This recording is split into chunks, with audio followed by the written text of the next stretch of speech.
we're starting a new show called The Reality Check, and it's basically going to be a podcast for now with video footage added on later on, and depending on what you guys want. So this is the very first episode. So basically what we're going to talk about is things that are relevant to, the current world, things that are going on around us, but this won't be a politically correct show. We'll give it to you as it is, no bullshit, no beating around the bush.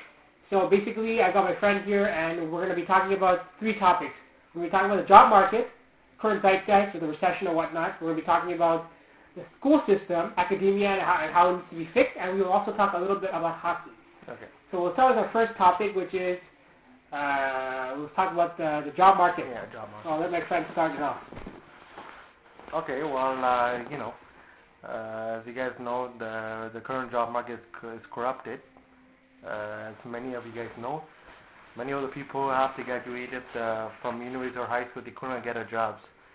So this shows that it's not their potential, they cannot get it, but it's based on the discrimination, depending which province you're living in. Basically, we are living in Quebec province, right? So in Quebec province, they're basically asking bilingual, which most of the people, they do have the asset being bilingual, but they are discriminating based on gender, based on the religion, where they come from, and based on their background. So basically, if you were born in Quebec, for francophone, if you're from a francophone family, ideally you will get a job right away because they are first serve, right? So how do you think? I agree. Basically, there's a lot of racism. No, I'm not necessarily saying just in Quebec, but other places as well. But we've been here all our lives, and it's hardcore. There's a lot of discrimination. There's a lot of ignorance. I think September 11th didn't help, immigrants and foreigners for sure. Just to give you an example, my dad used to work for Canada Post, and this was about about 17, 18 years ago, like in the late 80s, or maybe late 80s, I would say. He worked for Canada Post, and he's making over 50 grand. So this is nearly 20 years ago. And he didn't, he barely spoke any English. He didn't speak a word of French. Yet they were hiring, they were hiring immigrants, giving people opportunities. They were coming in from other countries as refugees and whatnot. My mother was working as a data entry clerk, and she was making $15 an hour, and this was almost 20 years ago. Now that exact same position today will require a university degree, fluent bilingualism, and it will only pay you $10. So instead of the standard getting better and better with time, as you would expect, like wages keeping up with inflation, it's the other way around. So now they're expecting, and this is the reason why. There's a huge saturation in the job market of freshly minted graduates. There's too many people with degrees. A degree isn't worth what it used to be about 15 or 20 years ago. It's basically worthless. It's not even worth the paper it's printed on. Because employers, back in the day, when they saw someone with a degree, it basically told them something about you. So you had a certain skill set that they could use.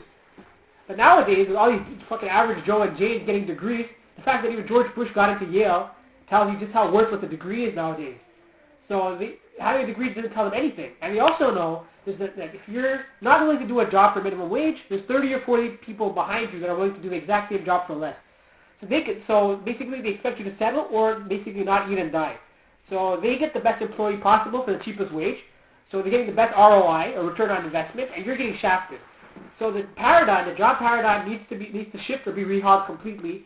But the way things are going right now, with more and more graduates being generated into the system, with very little experience, basic reading and writing skills. Yeah. We know people with degrees, masters, PhDs that can't read or write to save their lives. They're just total morons.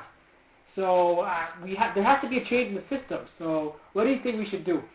Well, basically what I suggest is to start from the school system, first of all. As you know, right now we're asking more people to be bilingualism. It should be done long time ago. Right now they're asking more French than ever before. So I was asking for the government why you made a decision right now and not before. What made you to make a decision right now and not before, right? To take French consideration. Yes, and 20 years ago in Montreal, in Quebec province, we were the most, top, candidate of working here. Most people were coming to work here, but right now, no, not anymore. Due to the fact that we need more French, which basically left more people to go other provinces. So now, what I'm asking is, in order to implement this plan tomorrow at Rival, they are trying to make some changes in the government, saying that okay, for the for new immigrant, we'll basically let them go to French class. Okay, but what about the people who've been here for the rest of their lives, raised here? What are you gonna do about it? You can just leave it alone like this? Yeah, for sure, I agree, because like people, like you want people to learn French, right? But you can't ask them to quit their jobs. So maybe if you can maybe initiate some kind of like job language-based program, the co-op or something. They go to work and they learn French, make a course a day, maybe like an hour out of the 8-hour shift, or maybe extended by an hour. Yeah, I totally agree because if I were an employer, right, what I would do is that, okay, we need French. We need to integrate the culture of themselves. They need to work at the same time and go to class. Yeah. What if they have no income? Okay. Exactly. So how are you gonna go to French class? Yeah, exactly. Because right now we have to pay, Yeah. not before, because they need money for I don't know for what reason. So so what I'm asking for the employer is to give it a chance. So anyone who doesn't speak French, okay, make them go to class, right? After work, or maybe you have an institution in your workplace that cool make them 1 hour, Yeah. teach them French every an hour, and see their progress. Yeah.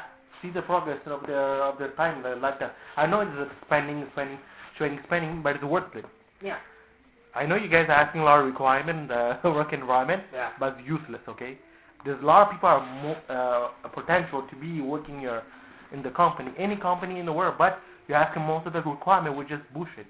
Mm-hmm. Okay. Yeah. I mean, we saw the job description saying that being a customer service, right?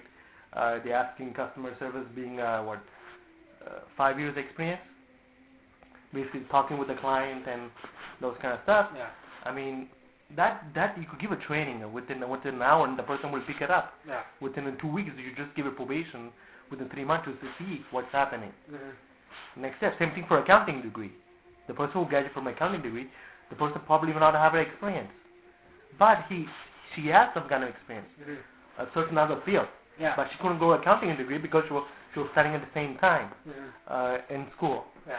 So how she could study accounting, get to the field? Yeah, how can you get experience if no one gives you the opportunity? Yeah, I know they give a co-op program, but there's only certain people eligible to go to that program, not everyone. Yeah.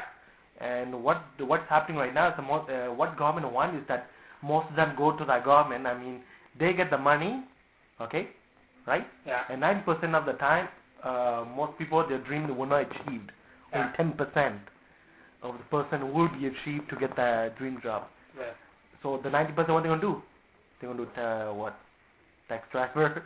Yeah. Proverbial catch-22. Basically, I mean, I don't know if you guys know this, but 80% of people who graduate with a certain major will not find work in that designated field. So basically, right then and there, you're having a waste of knowledge, waste of skills. Yeah. So yeah, the waste of skills and waste of knowledge after learning. Waste of knowledge and waste of skills, as my friend mentioned. I mean, we didn't graduated, and after they say that it takes about 6 months to 2 years to get a job, approximation, right? Yeah, it's way too long, man. Which is too long to obtain. So what it means is that after they still get a job, yes, they will get a job, but they have to retool themselves again. Relearn everything what they learned at school. Yeah, exactly. So I'm asking the point, why you guys are waiting too much time to hire people? I know you want the best candidate, but the best candidate possible you want to get it, but you have to give everyone an opportunity to see what's happening with them and to increase their self-confidence. I mean, it's the employee responsibility to do so. Yeah, but there's limited space. You have to also realize you can't just hire everyone, man. I know it's a limited space, but at the same time, those people who cannot get into that specific job, they have to do something. It's not from government. If you want, we can implement a program for school, right? From school, from high school, starting from school, we are studying. Yes, we need to go to school and not to go to school at the same time, working at 15 hours per week. But we could ask them to give a stage. For example, after grade 9. Yeah. Give them stage, right? So it could help them in the future if they don't get anything by going college or backup for their backup for the future. But the thing is, it's better to have a backup than having nothing.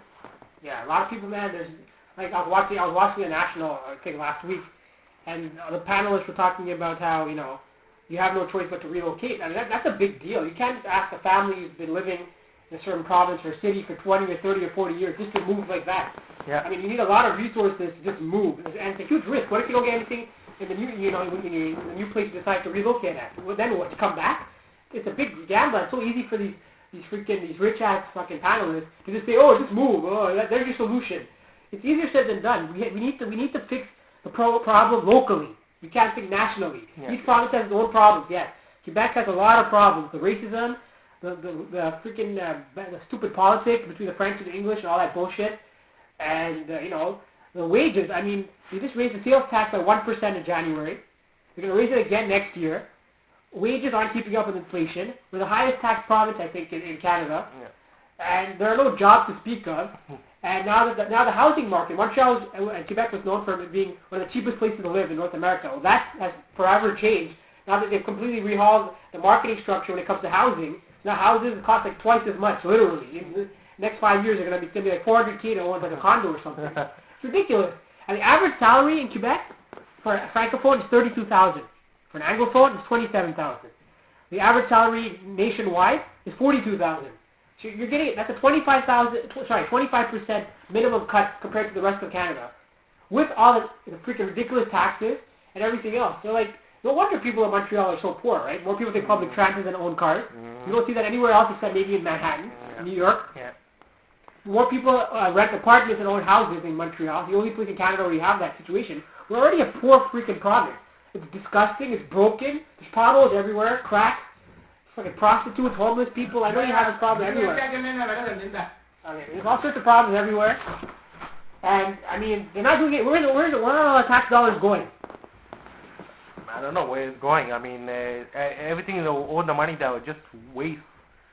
All the money is going is from taxpayers. I mean, you see that in Quebec City, they try to bring in Quebec Nordique.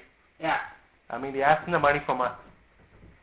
From who? Taxpayers? I mean, yeah, from taxpayers. I mean, it's ridiculous. I mean, asking taxpayers.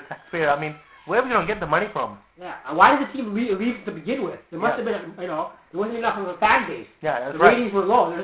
I know, no reason. And right now you guys have fan base again. Get back, Marcha en Bleu. Which means I really agree that you guys want a team, but you have to take a look at the perspective of the rest of Canada. Do you think they are willing to pay for you? Yeah. I even not. I mean, come on. I mean, they're struggling too. I mean, what do you think? Yeah, Quebec wants it both ways. I know that's one of the reasons why Canada hates Quebec, the rest of Canada. It's kind of like that bitching woman who wants her cake and wants to eat it too. Yeah. She wants it both ways. You can't have it both ways. They're always asking for equalization payments and concessions from the rest of Canada. But they're always bitching and moaning about how they want to be in their own country. You can't have it both ways. They're trying to separate, yet you want all these tax incentives and all these tax exemptions and whatnot. Yet you want to be known as your own country. It's just ridiculous. So Quebec has a lot of problems, a lot of fundamental problems in the structure of the government, the people running the show. Like McLean obviously had that infamous article, Quebec most corrupt province in Canada. All all the bunch of scandals, all the other scandals with Bouchard and whatnot. There's a lot of problems here. Where are our tax dollars going? There's no accountability whatsoever. There's a bunch of freaking partisan politics and back and forth. Trash talking, trying to divert the attention from the real issues at hand, which is that we have a fundamentally broken system that no one seems to want to fix. I mean, people talk a lot of rhetoric and blah, blah, blah, but at the end of the day, no one's fixing anything. Families are struggling. I mean, Quebec is known as a welfare state. So many people are on welfare, and other provinces and comedians, they make fun of us. Oh, you guys are lazy, you Quebecois guys. It's not that they're lazy. There's no freaking jobs. What the fuck?